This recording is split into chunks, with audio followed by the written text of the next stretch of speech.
Hello and welcome to Dungeoneered, a podcast dedicated to discussing Dungeons and Dragons. Ow, I just hit my foot, and I'm Aaron. And I'm Josh. Oh, that hurt. I'm sure you deserved it. I'm sure it's okay. Oh, do you know my DM's chair that I sit in for DMing? Like the tall one? Yeah, the tall, really uncomfortable, stupid Kinda one stool? that I have. Yeah. Yeah, I'm sitting on that one right now, and my toe got stuck on the bar. The bar moves, and it pinched my toe, and it hurts.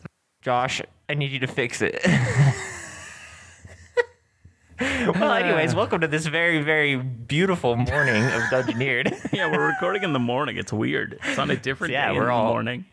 Okay, I mean, let's be honest. We just had like 20 minutes of pure chaos and spunk. So, we're ready to record. I really don't want to say spunk on our podcast. I just did. I was gonna say hello, welcome to this spunky episode of Dungeoneered, but then I was like, Josh would never let me get away with that, so I didn't do it.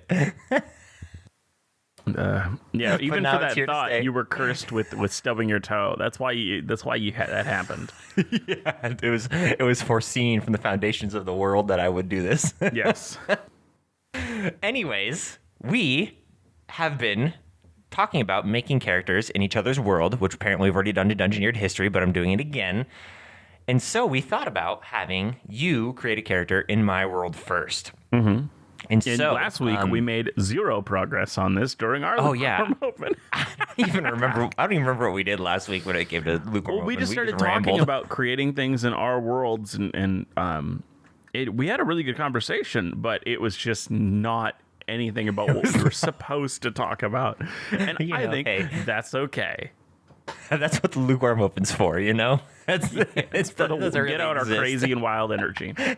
Yeah. Okay.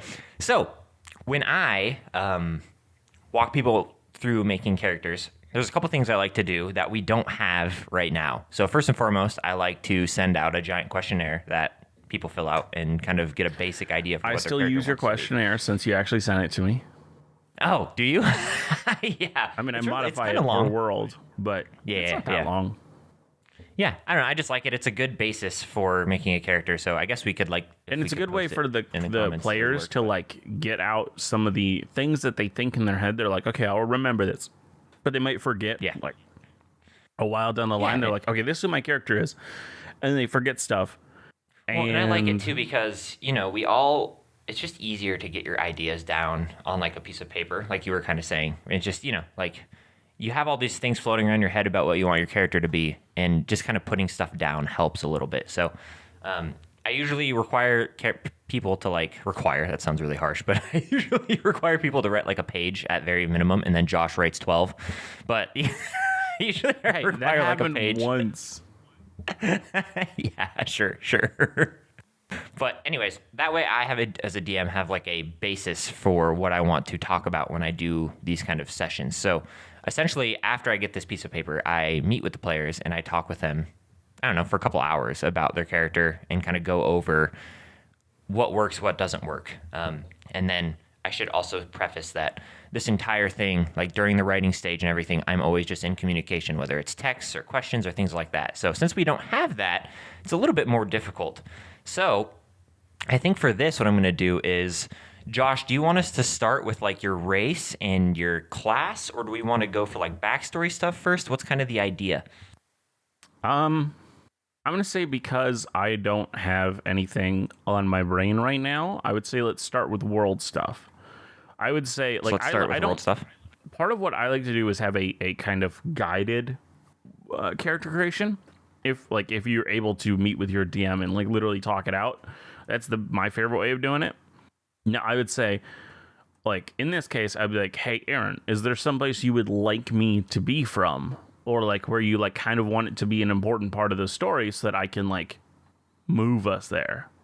Yeah, okay. And I'm going to put on my DM hat right now.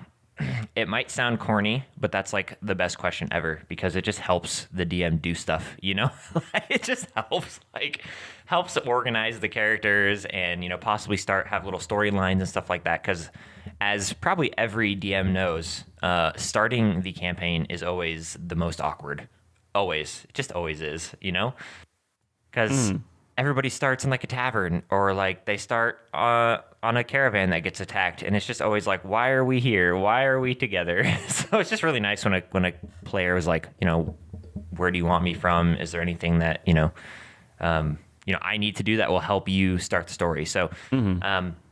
For the purposes of this, I'm going to say no because I don't have a story yet. So you're my first player who's making their character. So I kind of want to build off of a concept that you would like to put forward. So in your mind, like what kind of character have you wanted to play? What kind of something that you've thought about playing, like story wise? Well, in this case, because of D&D Beyond existing, I'm going to go to D&D Beyond, look at my characters, and be like, what one of these, which one's coming onto the battlefield? Which one's joining? Okay.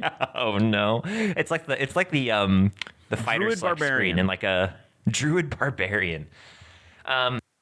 Honestly, this is what I thought about playing next in your campaign anyways. Did you? Okay, well, then we'll just... It would be a Druid Barbarian. Okay. So then, I have to ask, because is this like the wild shape barbarian who rages in their No. bear form or whatever? I believe it is not. No, this one, I'm not going for optimization with this one. It does seem like that's possible, but that is not where I'm going with it. I am... Is this based purely off story-wise then? Yeah. So I am Totem Warrior. I am Bear, so it is half all damage except psychic. But I am a... oh, no, wait, sorry. I was going to change this. Okay, so I was still in the middle of building this. What I wanted it to be was a Circle of the Stars druid. Is that one of the newer ones? I don't know anything about the Circle of Stars. Circle of the Stars is the last one I played, where you kind of go in, instead of shifting into a animal form, I remember. You shift into that kind of like starry form, Galaxy version.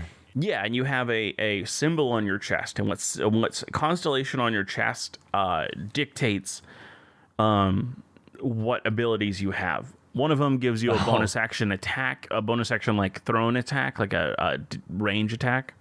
One of them makes it so you have pretty much can't fail con saves.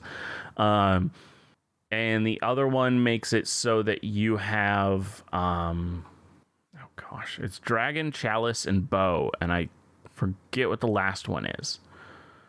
And so you created this out of like, you had a story in mind? What was the idea behind this? Well, so I had a style in mind. Like I had like, hey, it would be fun to try and make a character that could be an interesting all-rounder in combat, that could do melee stuff while also like just spread the damage around, kind of. So I would most often use the ability to go into the bow form, which means that I would then have the ability to have a bonus action 1d6 attack. Archer, one creature within 60 feet on a hit attacked deals radiant damage equal to 1d8 plus your wisdom modifier. So do you see this as like your main form of fighting, or is this like a... Yeah, so the main form, the main thing of fighting would be, I would mainly do most druid. It would be like 3 levels of barbarian. And the barbarian is just for the 3 levels of to half your damage? Well, so I don't know if I would do that one. I'm still looking at which druid to be. Which barbarian to be. Okay, so then I think if you're still kind of searching for a barbarian, the story I think can influence kind of how that works. But my first question to you then, if we are talking about these star forms and things like that, do you have an idea of how you wanted those to come about, or what they look like on your body? Like, do they actually portray constellations in real life? Do they? Is it something that's like? Well, traditions of your people. I started thinking about this character while we were playing, and you have made constellations I can understand. kind of important, like, or at least have meaning to each different god have their own constellations. And so I liked they're very, very important. Idea of this person somehow being connected to that, and so maybe I'm like a zealot barbarian. So my first thought would be zealot barbarian, because star constellations in my world mean a whole bunch. They're very, very important. and it's still a very ongoing study in the world right now. But I think it's not spoilers or anything, but common knowledge is that, I wouldn't say common, but people who study the stars or have traditions or backgrounds in the stars, for the most part, understand that these star constellations are separate planes of existence. So they are essentially the imprint that a plane has on the world, and you can see its imprint. So kind of like how you look up at a night sky today and you can see, like Venus, and Mars and stuff like that in the night sky. It's very similar to that. So you can like see a separate plane of existence, and it's their imprint that they've left on the world. There's tons of areas of study that believe if you were to follow those constellations to wherever they lead, they will lead you to a portal to that existence. So there are certain constellations that have kind of like the North Star that's unmoving. And if you were to follow where that North Star is until it's directly, aligned with, directly above you in a certain time of the day or a certain time of the night, it will lead you directly to where one of the portals are. So that's like kind of the main area of study. However, that's proving to be unfruitful as it's very difficult to follow stars, and it's very difficult, especially if they move. So it's kind of proving to be unfruitful. But that's kind of the basics of constellations in my world. They're essentially just imprints of a god's realm onto the world. Or any realm, not just a god's realm, any realm. So is that something that interests you? Yeah. And so I kind of like I don't know if they would follow a specific god or if it's like just the gods in general. Or maybe they're just gifted in this way and they don't know why. Or it could be fun to, and this is just me vibing too, it could be fun to have like a group of people who worship the constellations themselves because they're different constellations and they project energy and power. So you're like in tune with like the energy they put forth into the world. So think of magical ley lines in like, normal D&D or like the weave, right? In normal D&D. In my world, every single plane of existence inputs some sort of magical energy into the world. So, I mean, there's, I don't want to spoil the campaign for people who are listening, but you guys already seen it in the campaign several times, and I'm sure you can think about it. So those input their own energy into the world, and that's how a lot of magic is put into the world, is they're like leaked through the imprints of constellations and portals and things like that. So it's kind of like an ever-flowing, kind of like how the sun puts energy into our world. It's very similar to how the planes put energy into the material plane. Which is why it's such a prized possession for a lot of different gods, and why the gods had a massive war in the beginning over the material plane, because they wanted to collect this energy from all the planes that were falling onto the earth. So it is a very, very prized possession, this magical energy. So you could be from a group of people who worship that kind of magical energy, and you're in tune with that like magical energy if you wanted. You could also, I kind of like that. I mean, you could also just worship all the gods if you want to, and you have even maybe knowledge of gods who don't exist anymore, perhaps. I kind of like the idea that I'm a part of an order, like you were saying, that follows the stars. And when they follow the stars, they kind of are able to almost like tap into the knowledge of those realms to an extent. It's very small. But through that, we've heard whispers of the forgotten gods. So with the transfer of magical energy, necessarily, at least in my world, comes the pursuit of knowledge as well. So it would be very, very interesting if you like tapped into this magical sources that like come from these different planes and these different imprints, and you were to hear like whispers or hear, stories of forgotten gods or things like that. That could be really, really fun. Well, I think though, because it's 15 minutes already, should we end it there? Because we could go on for a long time. What do you think about switching out barbarian or ranger? Totally fine with it. Yeah, absolutely fine. Like Horizon Walker or something? Exactly. Yeah, that would work really, really well. Yeah, it would work perfectly. Like you're trying, like your and order see, that's is one of the things to, like, that walk the horizon. That's something I want to say for players out there. If you are okay moving things around, your character can feel much more in tune with the world if you're like, okay, everything we're talking about sounds like a Horizon Walker would be perfect. Which Horizon Walker, Yeah, if you don't know, is the ranger that can detect portals and like searches for portals. Like that's their whole thing. Yep. And it fits really, really well. So, my final question, I guess, before we kind of end the Lukewarm Open is, do you want this to be like an academic order? Do you want this to be like a tribal group? What are your thoughts?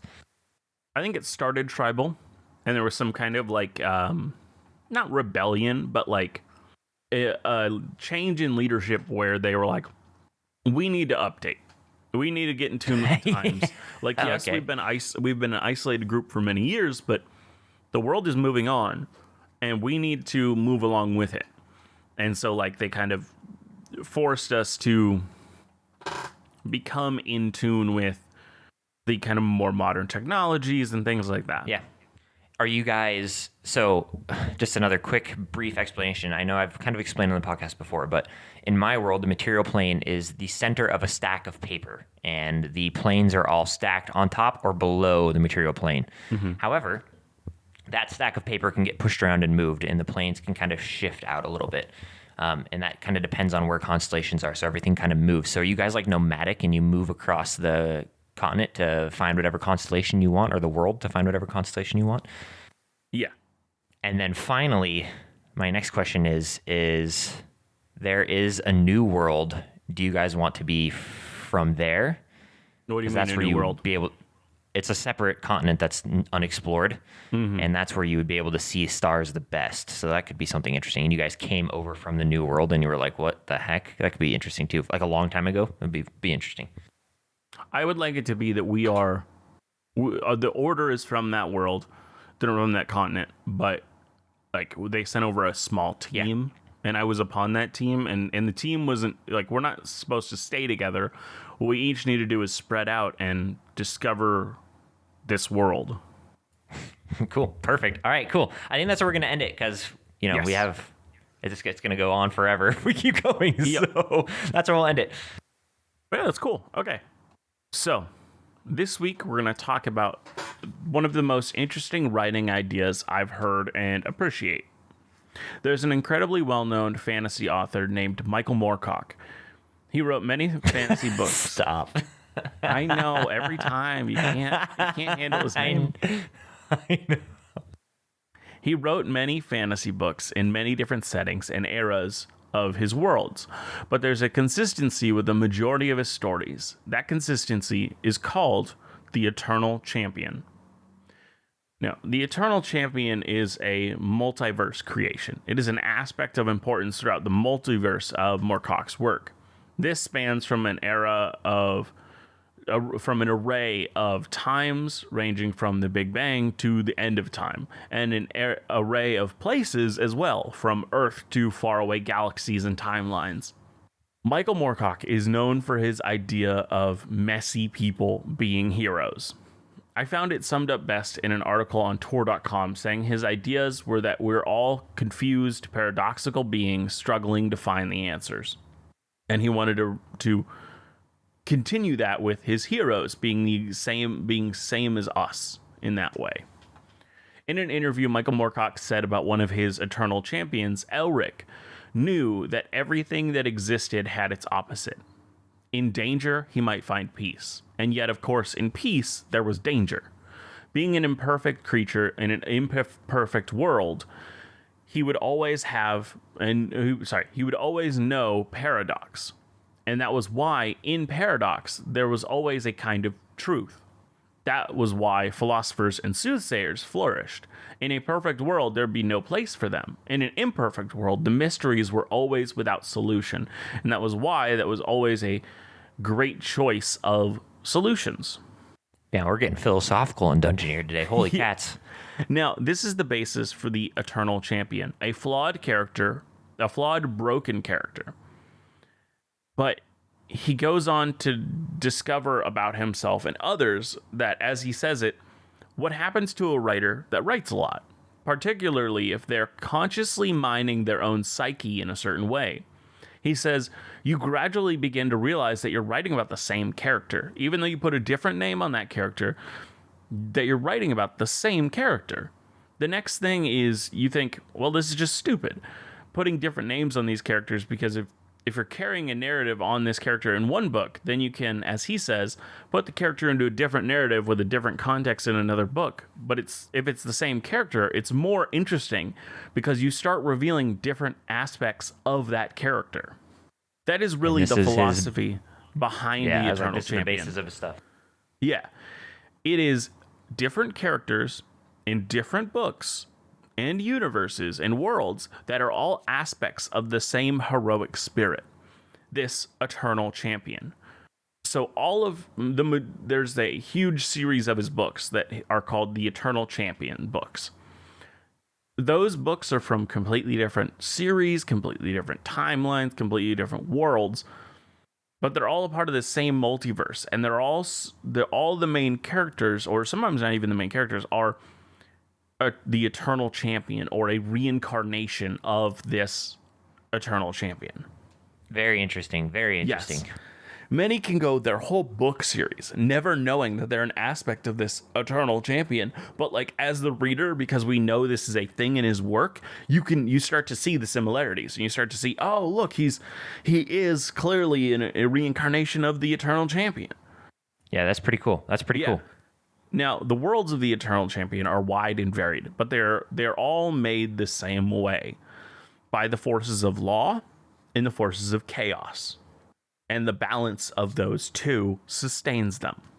Now, these two sides being out of whack could destroy not just that world, but the multiverse. And so another force came into being to protect the worlds, called the Cosmic Balance. This force created the Eternal Champion. It made the Eternal Champion as an appointed paladin of balance. Now, just because they were an agent of balance didn't mean that every incarnation of the Eternal Champion went for balance.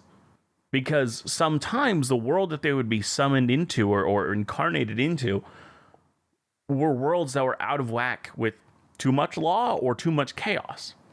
In those instances, the reincarnation in a world where there's too much law, the incarnation would be an incarnation of chaos.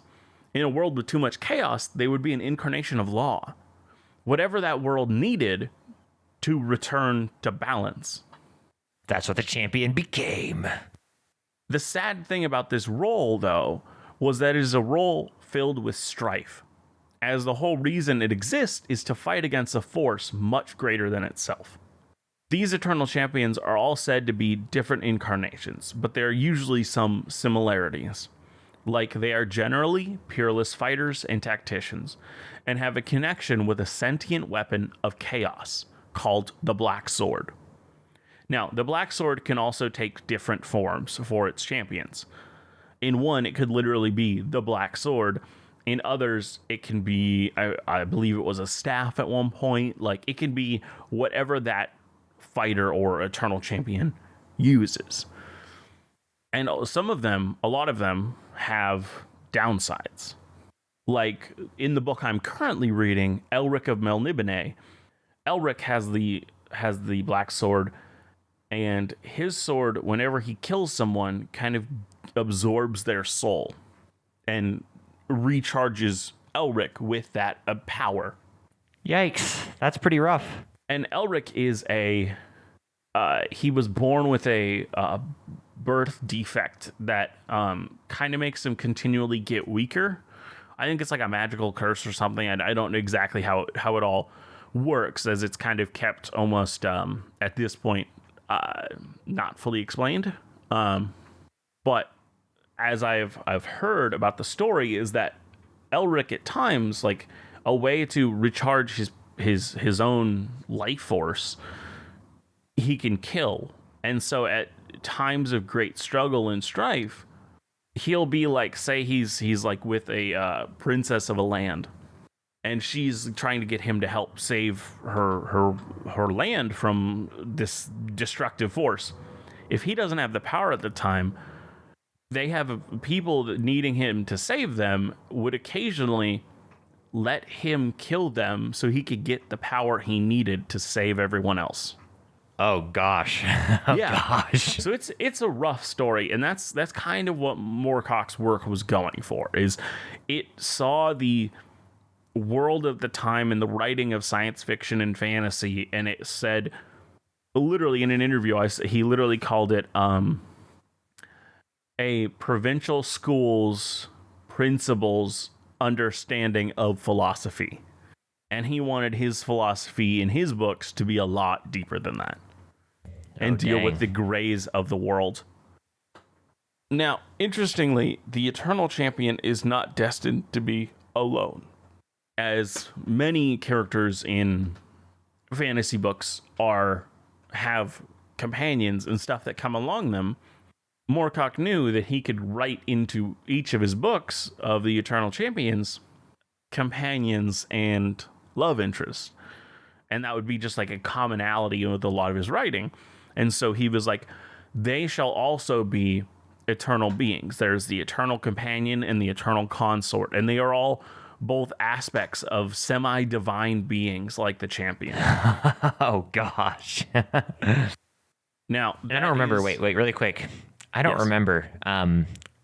These characters obviously aren't aware of that, right? Only the reader is, correct? Some of them can be.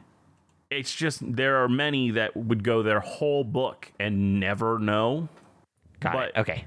Got it. It is not 100% guaranteed that they'll never know. There are some that did know. But yeah. That is so fascinating. It is. I wonder. I've never read any of his books. Mm-hmm. I will be honest. I'm reading Elrica Melnibone, and I'm doing the audiobook. I was about ready to put it down, as I was like, okay, it hasn't hit a point where it's hitting me yet. It was interesting, and the story was really interesting, but I just wasn't drawn in by the writing or anything. And then we kind of hit this moment where he kind of goes out on his actual journey, and it gets real good. And now I'm. Do you have like a point in books where that kind of like, oh, I read 5 chapters, and if I'm not interested, then I'm putting it down? I have only recently or is it kind of by feel? Back into reading, so I have nothing. Because my biggest problem is I feel like I'm wasting time if I'm just like looking at a book. Like Audible. That's what I use now. But like for a while, I had a really hard time just like sitting down and reading because I'm like, I'm wasting time. Like I could be writing, I could be working on D&D, I could be doing all this other things. And so I had a hard time. Like I used to get even like watching TV. I can't watch TV. I have to watch TV and do something else because I feel like I'm wasting time. Depending on the book, because I don't know, I used to be a really picky reader, and depending on the book, I would get really distracted when reading. So like, I'll pick up my phone, or I'll start, twiddling, fidgeting with something, or I'll start, like thinking about something else, like D&D. And Audible really, this just isn't just Audible, like there's a million different ones, but audiobooks really, really help me kind of be able to focus on reading. And I read so much. I read so much fantasy. Yeah, I am loving it, and honestly, like I have been introduced to so many things from this book. Like he just creates these like groups or people or things, and they just feel so alive and so interesting, and like just scenes that are just so incredible that I'm like, oh crap, that's really good. Yeah, like, and it helps you. It helps you too, like as a creative person. Yes, 100%. Do more creative stuff. Like I've created so in one of our episodes we talked about the city state of Mulemaster, which is like this super like it's like a capitalist hellscape. Okay. Yeah. It is. They're all like they're going to screw the other man over just to be better themselves, and like I've made Mulemaster, instead of a city state in my world, I made it a nation, and so everybody in that nation's kind of operates in that way. It's all about backstabbing, and it's a dog eat dog world for money, baby. So the interesting thing that they have the main character Elric Melnibone. Elric makes his way to a city, and he begins to find that that city of Quattrasat is just all about that. Like, that's the whole way that it works, is it's all backstab deals and money and everything. And he's like, this sucks. Like, this is the worst. But the way that sucks. The way that they that Moorcock shows how the city is just with a conversation with one person from that city. And it's and so it gives you a good whole that light. you understand how the city works through that conversation. And I'm one of like, the main tools in fantasy writing is, or in any writing, I guess, is to, is to show a place through dialogue, because sometimes just writing about the place isn't as entertaining as as like a dialogue with somebody, or as revealing even as a dialogue with somebody. So yes, it's just so fascinating. and I think that is what it did so beautifully. And I'm like, I need to capture this. Like, I need to figure out what he did in this scene. So I'm going to analyze that scene over the next few days and stuff, and figure out when my players get to that nation, how can I get them to just understand the way the nation works with just a few conversations they have with people. So I'm like, I need to figure that out and do that. And then later on, in like a few chapters later, they had he invented a new group called Dream Thieves, and Dream Thieves are the coolest thing. And I wanted to talk about them, but I couldn't find enough written on a wiki or anything about them, so I couldn't do it as an episode. Dream Thieves sounds super cool. They're super cool. They Dream Thieves. It started as them just stealing good dreams. And eventually people were like, hey, could you my Sleeping Beauty dreams? Hey, could you take this dream that is tormenting my friend and let them live again? And so they started doing that, and they became this large group that steals dreams and goes into dreams. And ways that they kind of go through them is they have to manifest them and make them real. So they have to go into the brain of the person and pretty much fight through a real version of that person's dream. That's so fascinating. It makes me want to make a dream weaver god who is a big spider who sits on a dream weaver a web, and they just catch dreams that they want and they consume them for energy and power. It'd be really fun. Anyways, yes, it'd be really fun. Anyways, honestly, I will say my other thought before we continue, though. I was gonna say before we continue. Double before we continue. In your world, if we keep playing for a long time, which I hope we do, where we find we just finish this campaign, then we go into a next one and the next one and the next one, because you do them all in the same world. I want mine to be incarnations of an Eternal Champion style. Each character is technically an aspect of me. It's possible. It is very, very possible. So, especially how my world works, which I'm very excited for you guys to find out, coming up in a few sessions, but not in a few sessions, probably in a lot of sessions. But my other thought too was, you were talking about how you want to portray this nation or place to the players. I'm back in school, as everybody probably knows, because we talked about it a little bit last week. And in history, in one of my history classes, which they're all history classes, but in my Roman history classes, we learned a lot about the placement of buildings and things within a city. And so if your nation was heavily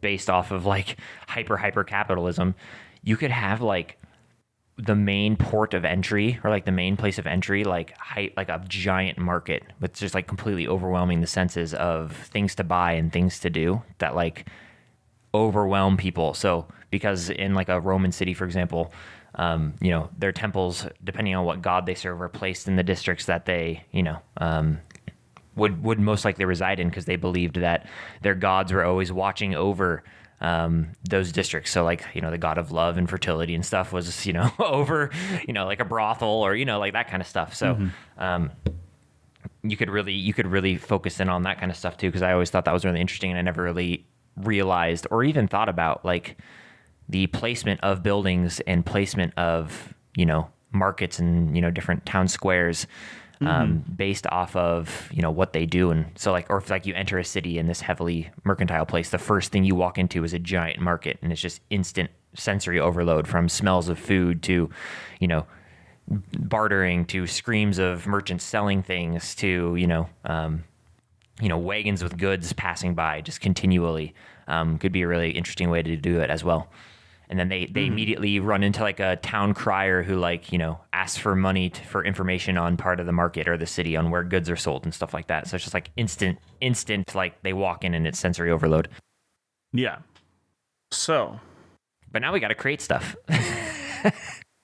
Yes. So what are we creating inspired by this internal champion idea? Boy, that's difficult, especially in our world that we're doing right now. We don't really have I think it's hard to have eternal concept besides a god, I guess. That's not a player, an eternal champion idea, unless we want to create something that we could then make a part of. And I've taken a character from another game where they didn't know who their parents were. That was their whole thing, and so I made one of their parents literally a god.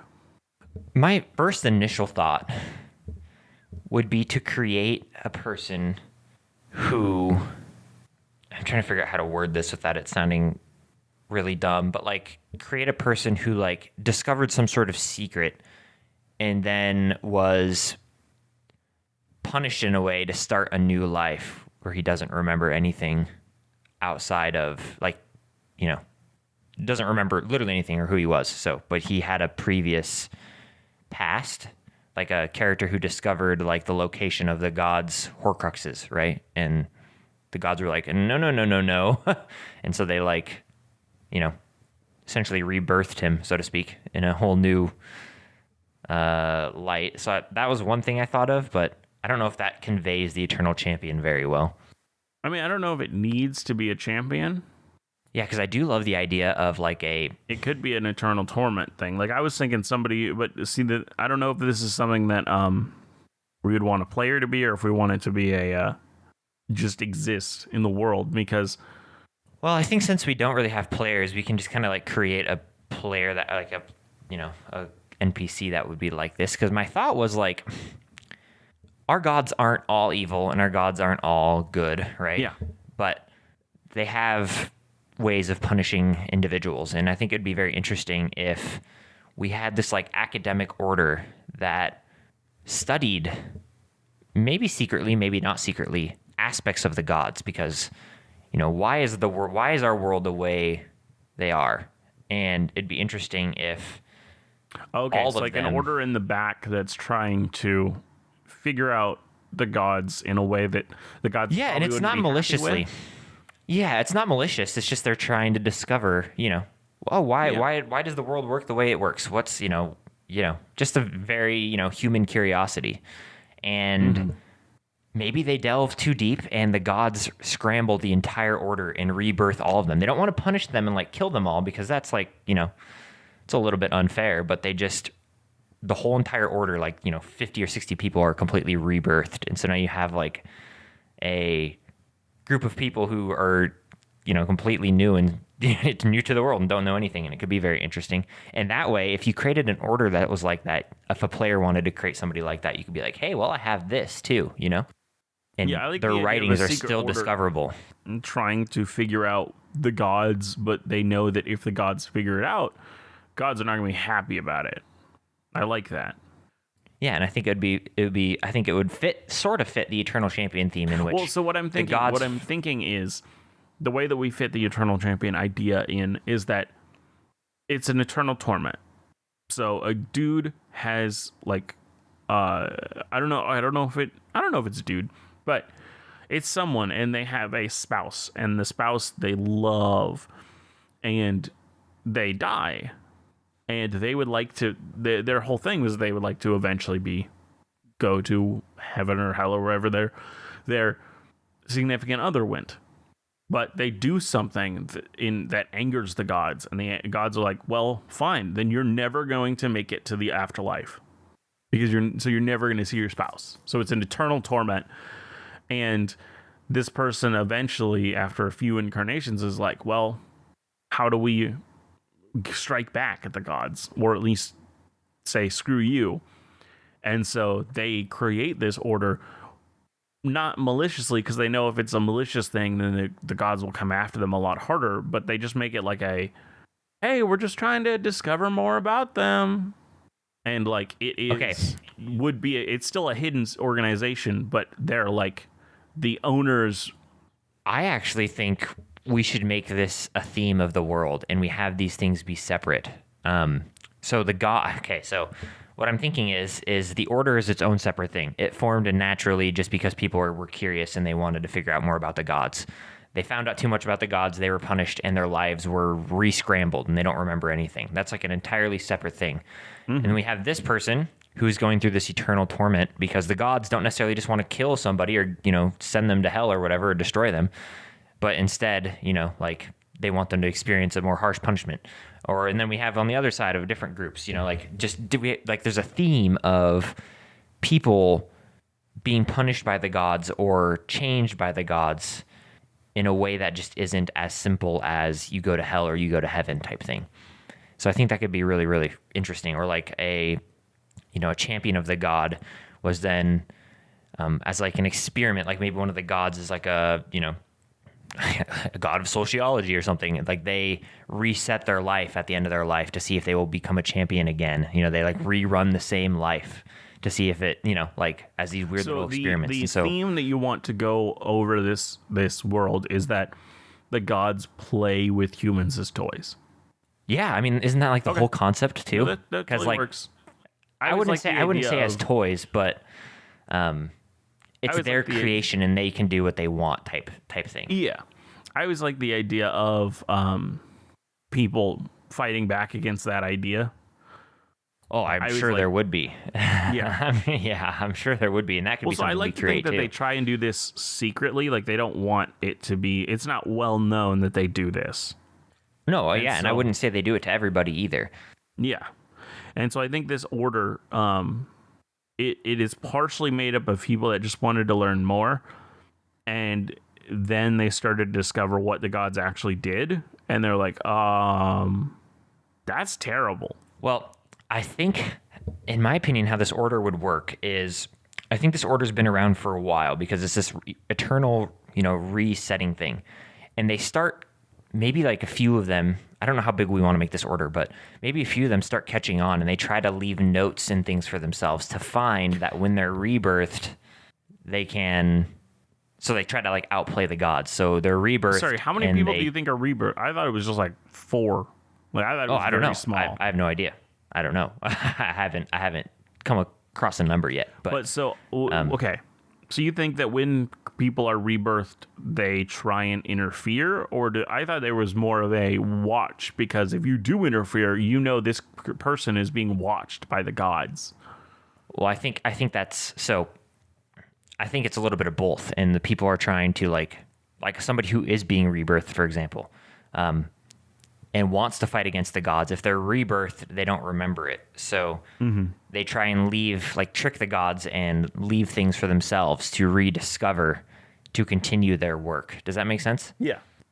And I think that could be a really fun and interesting dynamic in a world where somebody is like rebirthed by the gods, where they don't remember anything, but they leave notes in obvious sight that they figured they could discover without other people noticing and things like that. So I mean, again, I'd have to think about what that would look like, but it could be very fun to see if that kind of stumbles creates a person who is ever being against the gods and who's ever trying to break the mold. Yeah, because I mean, if we even think about our world in general, like the whole theme of it is like they're doing these, gladiatorial arenas and stuff so that they can get worshipped more. And, they're essentially just using everybody to get as much power as they possibly can. And so I think it'd be really fun if, people break that kind of mold, or if people, they're like rebirthed to, in a sense, to forget everything and then, worship them again. Because if you just eliminate and destroy somebody, you don't get their power necessarily, depending on, unless you're a god that like consumes people's power or whatever. So rebirth would make a lot of sense, because then they would just keep, getting more and more power because the people would never truly disappear. So And the ultimate goal. So the person who started this is still the one who is burned, right? I mean, it can be, yeah, sure. Because what I'm Doesn't thinking matter is to that me. what I'm thinking is that person is the one who started to notice. Wait, this person was alive during my last life cycle, but they don't seem to remember that. What's going on here? And so started to figure out what the gods were doing, and gathered them together, or gathered some people together to figure this out. Yeah, I guess the best question would be is, I think it'd be fun if it was an order of like 5 or 6 people, and I don't know if like one of them would be rebirthed or if they would all be rebirthed, but I like to think that they were the only ones in this world who created a camera. So like there's an arcane lens. This is a normal world, and they just have a camera. I think it'd be interesting if they did like an arcane capturing device. Yeah, well, so one of the things is I don't want it to be like an illusion, because I think that feels like that could be manipulated too easily. So they wanted to create something concrete so they could prove from one generation to the next, because I think he's the only one in the or one of the few people in the order that actually live multiple lives. See, I would like the idea if it's an arcane lens that like projects an illusion and you have to draw it or like capture it. So there is a chance for somebody to mess with it, but they have like rules and regulations that when you take this like picture, so to speak, you know, it can't be doctored with until, you know, somebody copies it down onto a piece of paper or like traces it. I think that could be very fun. And they have like rooms of documented evidences and documented, you know, like pictures of certain life events to help them remember things that happened in their past to continue the tradition. Yeah, like I was thinking like people that were that would have images of a person living a bunch of different lives, and like that's how they would prove to other individuals, like, hey, look, this was taken 100 years ago. Look at this image of this human. Yeah, it'd be very interesting. We're like, you know, like this is a picture of me, you know, at the Colosseum 1,000 years ago, and yeah, I've been rebirthed since. But why is this me? You know, like I don't remember this, but this is clearly me. So that could be very interesting and fun. Yeah. How do you think they originally found out that they were being rebirthed? Do they the guy who lives who lives forever, because the whole point of him is torment, so he has to remember his old lives, so he remembers he's been tormented, or at the very least he has to remember certain aspects of his life. Yes, he has to remember the person that he wants to go to the afterlife for. Boy, that would probably be even worse torment, where like, you know, there's a person in hell that you want, you know, or in, you know, in the afterlife you want to spend the rest of your life with, but you don't, you know, you can't ever do that, like be with them, and you know, but you don't remember everything about your life or the circumstances. That would be like a nagging, especially if this person's like personality was to create an order like this of like discovery. Boy, that would be like a constant nagging torment that you'd have to go through. Yeah, that's good. I like that. So they know there's someone, they just don't know who. I mean, they might even know who. It could be interesting even if they know who. Oh, I thought, they just don't know. Oh, sorry, I misinterpreted what you were saying then. I thought you were saying for someone like this to know there is someone that they loved and that they were fighting to get to the afterlife for, that now the gods have made them forget who it was. Would be I haven't. The fact that they remember there is someone, but they don't remember who, is enough to torment them extensively.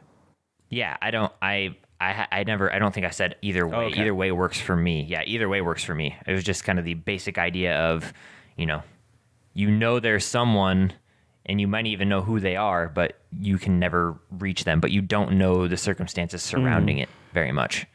So either one, I like either one a lot. So yeah, that's good. Do you think this order like exists to find him when he's rebirthed? I don't know if that's why it exists, but I think that's a major component of it now.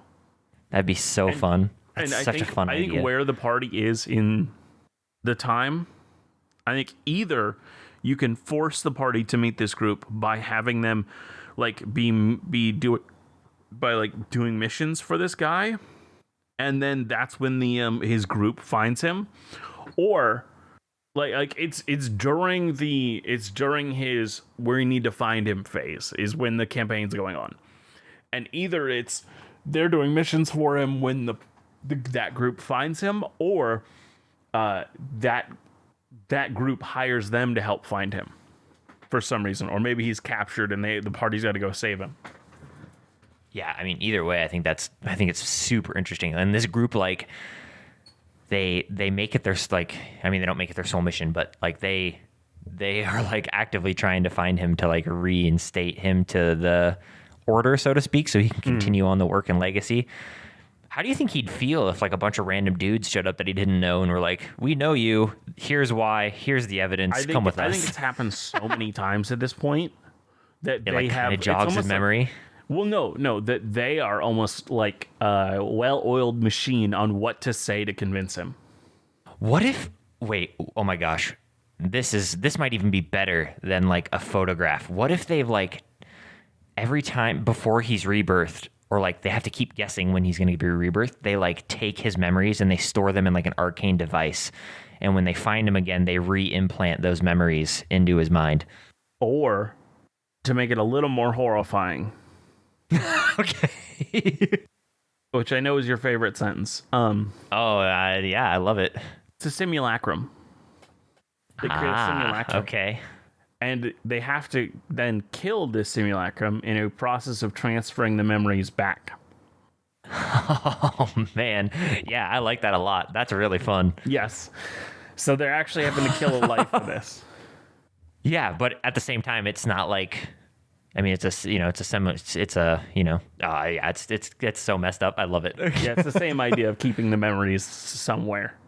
Yep. Yeah, and so like if they find him, they have to like bring him back and kill the simulacrum and then get him to remember everything that happened in the past. Boy, do they have like ways to try and predict where their gods are going to rebirth him, or is it pretty difficult to do that?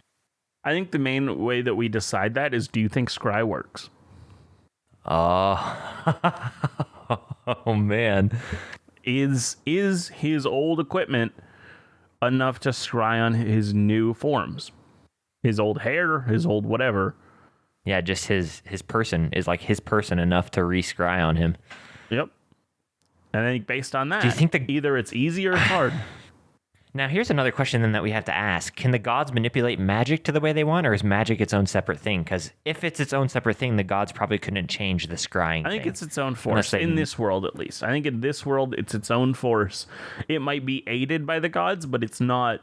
The gods aren't the ones in control of it. So then I would say they probably could, but I think the gods would try and mess with what they see, or they would try and, obscure his location. I'm not sure. Like, I think they would try and, because they're not dumb, so they would try and like... What I'm thinking is it doesn't work. And the gods are arrogant enough that they think that's fine. It will never be a problem. Because I don't think they know this other organization exists. So they don't know that he is trying to... So he's managed to keep this secret, organization secret? Okay, so yeah, I like that. What I think is that they just made it so scry doesn't work. Hoping, like, just saying that, oh, no, he's not going to be able to have, like, a ongoing relationship or anything going on. So they just kind of left him. Like, maybe they don't even think about him anymore. He is the only one obsessing over this. And the only way they can find him is locate person, which has an 1,000-foot range. So they just have to have to send scouts out through the whole continent or whole world and just try and, like, locate person in every single city and every single block, and like it is a massive undertaking. That's why I think most times, like, occasionally they'll get him as a kid, but like the majority of times he's like an adult by the time they find him. I think they would find him a lot when he was like 13 and coming to Mecca to do his own thing, like to do his. They would try and find him then, probably. But I think one of the things, because you said something earlier, and I think that is why I think he won't be found until he's an adult, is that you said finding out when he is reincarnated is what you said. Okay, yeah. And so cool. I like the idea that it could sometimes be 100 years. It could be 20 years. Yeah, it could be instantly after. Yeah, it could be the moment he dies, but they don't know. Yeah, I like that a lot. I think that's really, really fun. And adds just complete chaos to the world that I just love. It really I just totally does. love.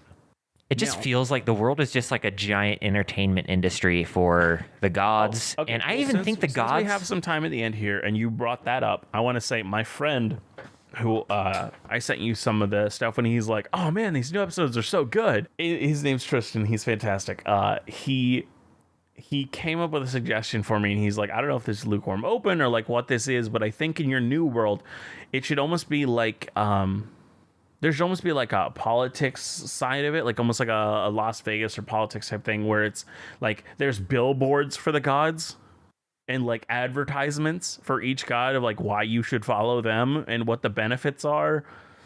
Oh, yeah. I mean, And I love the picture idea of that, like the Mecca area having like these large billboards for each god being like, oh, you should love me. Oh, And like, yeah. they pay money to have like the one at the very entrance, or like, Or even like a big sign that's like, is your god in the top 10? It shows like a picture of the top 10 gods.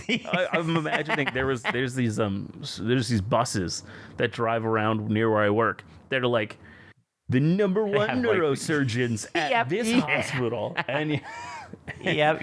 it's like I'm imagining that like the number one god of the Colosseum comes. Oh, see and you. I'd imagine there's probably even like a god of like an entertainment guy who's like constantly talking about, like doing interviews with gods and talking with gods. And, like, I just think that would be like a totally fun, like a... His like name is Critical Nardwar? Role's Loquacious Sealy. Yeah, no. And he seems to know like way too much info about the gods. You're like, how did he know that? Yeah, there's also a god who like talks about products and his name is like Billy Mays or something like that. We're 100% having Billy Mays the god. Billy Mays here with the top one god. With the He's trying to sell the stuff as his godhood, and he's like all about merchants and mercantile works. Billy Mays here with the new arcane lens that allows you to take pictures. So dumb. He's so funny. I just turned on a video called "The Very Best of Billy Mays" because yeah, his I name, missed this. the god's name's actually Willie Hayes. So No, I think you just just I has think, to be I think Billy it Mays. literally is Billy Mays. It looks exactly like him. It is him. or is it Billy Mays with a Z? I'm trying to see if I can get this voice down, but I don't know if I can in this quick a time. No, probably not. I'd have to spend time listening to it. Billy Mays here with the awesome auger. Golly, man, Not I sponsored. love this. Is yes, Billy Mays the god is 100% now part of every one of my worlds. What's the tape one he does? He does a tape one that's so famous too, where he like slaps a piece of tape on a leaking boat or Flex tape? leaking. Yeah, flex tape. Yeah. I'm watching. He's doing about the OxyClean ball.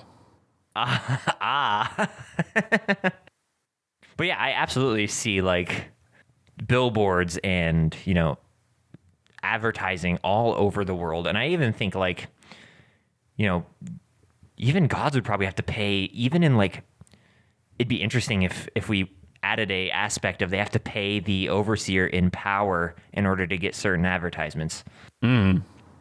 So they have to like filter some of their worshippers' energy to him to get certain advertisements and hope that they can get more in the long run through it. That could be interesting. I think Billy Mays, with his people.